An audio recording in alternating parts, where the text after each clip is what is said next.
ongoing genocide in Gaza confronts us all with a devastating truth. And as someone who is part of the society committing these crimes, I cannot separate myself from what is unfolding. My name is Maya, and while I speak as an individual, I carry the voices of other Jews living across the land, from the river to the sea, who oppose these ongoing atrocities, mass killings, forced displacement, and systematic oppression of Palestinians in Gaza, the West Bank, and within Israel's 1948 borders.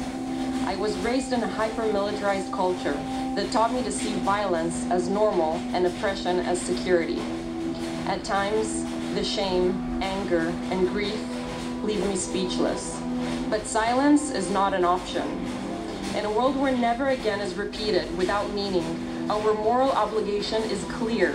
We must speak and take action to confront the ongoing institutionalized violence against the Palestinian people.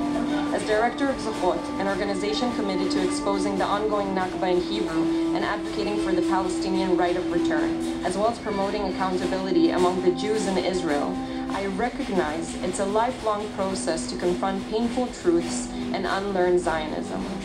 Zechot's work challenges dominant narratives and helps envision decolonized futures. But today, naming the Nakba or supporting the right of return is increasingly dangerous as extremist ideologies fuel repression, silencing dissent, and dehumanizing Palestinians. Amid a global trend of shrinking civic space, the Israeli government has passed laws targeting civil society organizations and uses defunding as a political weapon. In the face of increasing criminalization and repression of dissenting voices, exposing the truth is indeed a radical and revolutionary act.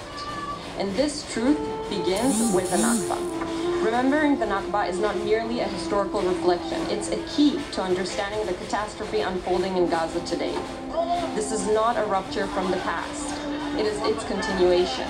The violent logic of erasure and displacement began with the Zionist colonial occupation of Palestine.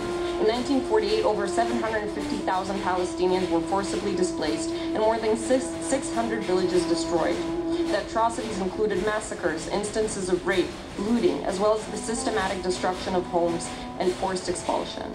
Gaza became a refuge for many of these survivors. Today, over 70% of Gaza's population are 1948 refugees or their descendants, living under siege, denied citizenship, and the right to return to their original homes. The Zionist-made Gaza Strip endured repeated military assaults and deprivation, but the current campaign stands apart in its scale and explicit intent.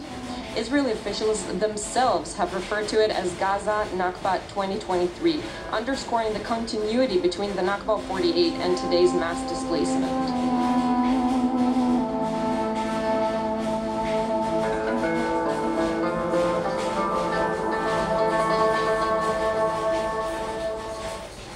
Mantan